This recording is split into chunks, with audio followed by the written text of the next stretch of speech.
एक राजा का deadly promise. एक बार की बात है, एक बड़े राज्य में एक राजा था जिसका लोग बहुत सम्मान करते थे। अधिकारियों, मुझे इस सर्दी के दौरान लोगों की हालत की जानकारी दीजिए। महाराज, पश्चिमी शहर के लोग सभी अच्छा खाना खाते हैं और अच्छे कपड़े पहनते हैं। वो लोग अपना काम अच्छी तरह से कर रहे हैं, इसलिए उन्हें खाने और कपड़े की कोई कमी नहीं है। ओह, बहुत बढ़िया। आपका प्रबंधन मुझे बहुत अच्छा लगा। ये सच नहीं है महाराज।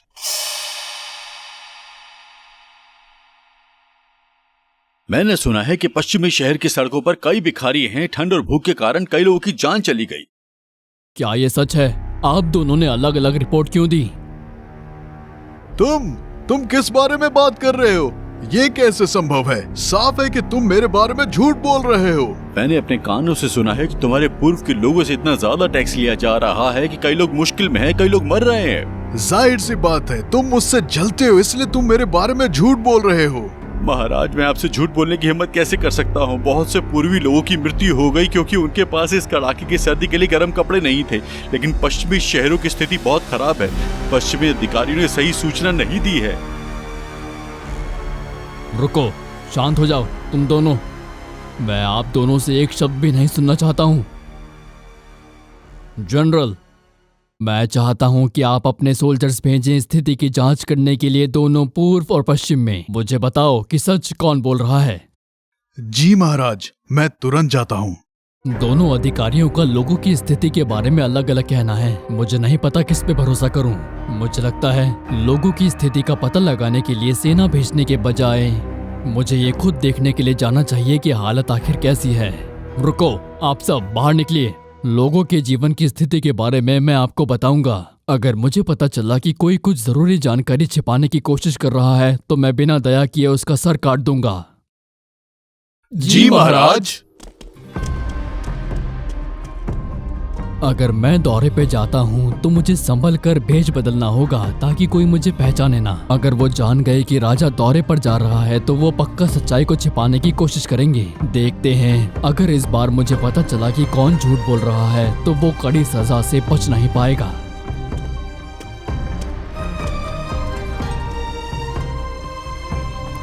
राजा चुप कर दौरे पर निकला।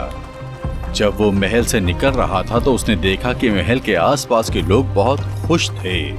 किसी को भी कोई तकलीफ नहीं थी।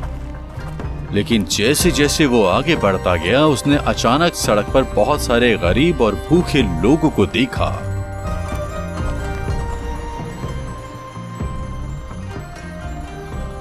क्या वो बस उन कपड़ों के साथ सर्दी में जिंदा रह सकता है?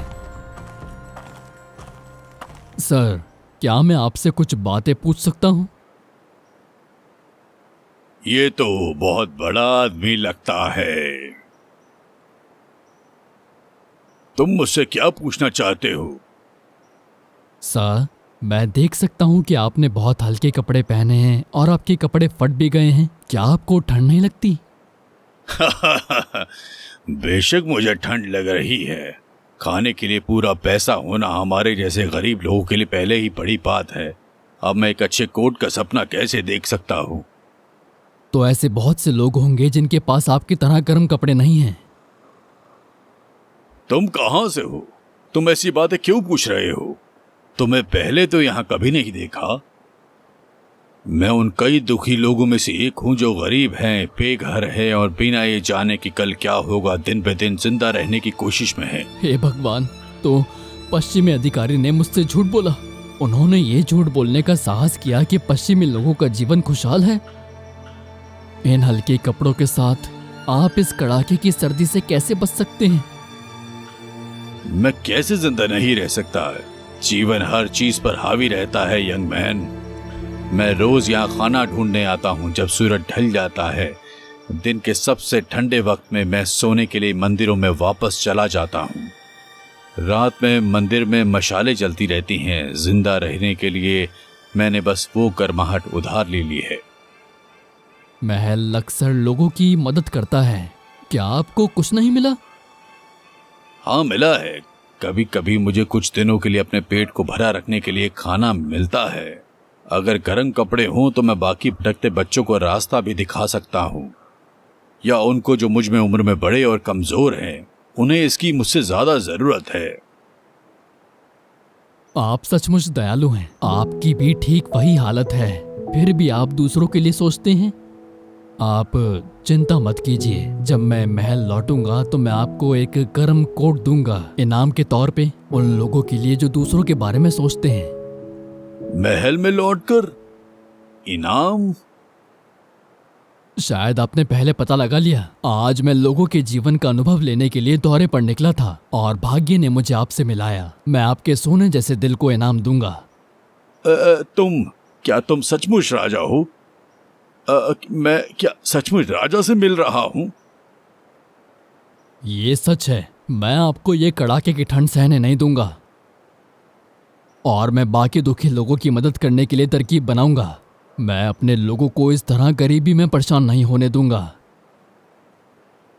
शुक्रिया महाराज। फिर महल में वापस आकर राजा ने तुरंत लोगों की हालत को हल करने और झूठ बोलने के लिए अधिकारियों को सजा देने का फरमान जारी किया। इतने काम होने के कारण राजा बूढ़े भिखारी से किया हुआ अपना वादा भूल गया। राजा ने मुझे इनाम देने का वादा किया था, अभी तक कोई गर्म कपड़े क्यों नहीं लाया? क्या ये हो सकता है कि राजा अपना वादा भूल गया हो? नहीं, बिल्कुल नहीं। वो इस देश का राजा है, वो अपने वादों को कभी भी नहीं भूलेगा। भले ही वो इसके लिए खुद ना लाए, फिर भी वो मेरे लिए इसे लाने को किसी न किसी को भेज देगा। मुझे यही इंतजार करना चाहिए। सर, यहाँ ठंड बहुत हो रही है, प्लीज जल्दी घर जाइए। वो सही कह रहे हैं। और क्या आपने अभी तक कुछ नहीं खाया? लो, ये पैसे लीजिए, जल्दी घर जाइए। नहीं, मैं एक आदमी का इंतजार कर रहा हूँ। मैं एक नया गर्म कोट लेने जा रहा हूँ। अब मुझे ठंड से डर नहीं लगेगा। तो फिर वो कब आएगा? जल्दी घर जाओ, नहीं तो जमकर मर जाओगे। सही कहा। मुझे लगता है किसी ने आपको गर्म कोट देने का वादा किया है। ठंड है और भारी बर्फबारी हो रही है, ऊपर से जल्द ही अंधेरा होने वाला है, इसलिए शायद वो नहीं आएगा।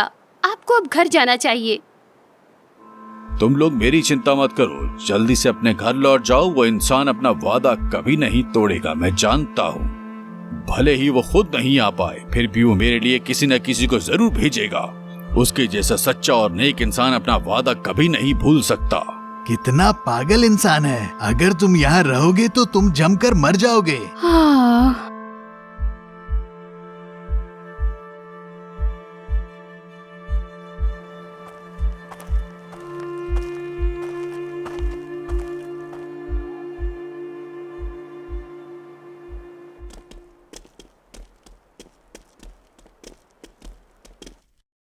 ओ नहीं, मैंने कल बूढ़े भिखारी को गर्म कपड़े देने का वादा किया था, लेकिन मैं भूल गया। गार्ड्स, तुम गेट के बाहर गार्ड के पास जल्दी से एक गर्म कोट और कुछ चांदी ले जाओ।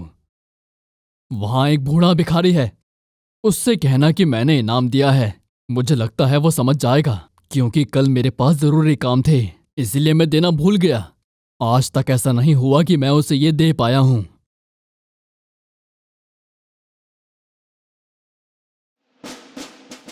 महाराज, गार्ड कोई खबर लेकर आया है। उसे अंदर आने दो। महाराज, मुझे आदेश मिला था गेट के सामने खड़े भिखारी के लिए कपड़े लेके आने का। मैंने उसे ढूंढा, पर वो मर चुका है। क्या? वो मर गया?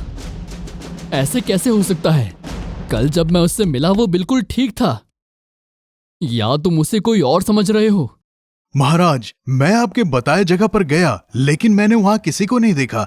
लोगों ने कहा महल से किसी ने उसे वादा किया था गर्म कपड़े देने का, इसीलिए वो महल के गेट पे इंतजार कर रहा था।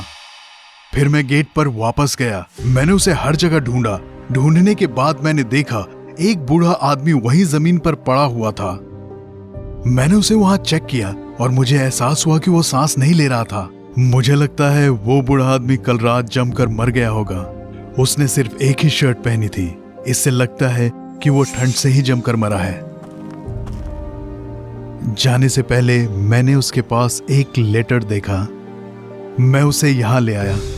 महाराज, ये उसके पास था। ये आपके लिए लिखा गया है। मुझे दिखाओ। महाराज, इस पूरे समय बस इन हल्के कपड़ों के साथ मैं जिंदा रह पाया, लेकिन ये राजा का वादा था जिसने मुझे इस ठंड से बचने से रोक दिया, क्योंकि मुझे उम्मीद थी कि आप मेरे लिए कोट लाएंगे। मैंने काफी देर तक इंतजार किया, लेकिन आप नहीं आए। मैं निराश होकर भी जी रहा था, लेकिन आपकी आशा ने मुझे मरने पर मजबूर कर दिया। मैं क्या करता, मैं बहुत मजबूर हो गया था। ये मेरी गलती है। मुझे बहुत दुख है।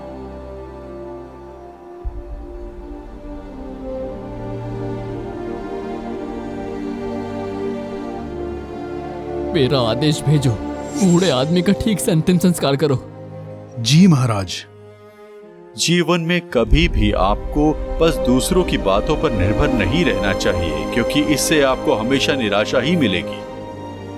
आपको सभी मुश्किलों को खुद से दूर करना चाहिए, तभी आप एक मजबूत इंसान बन सकते हैं।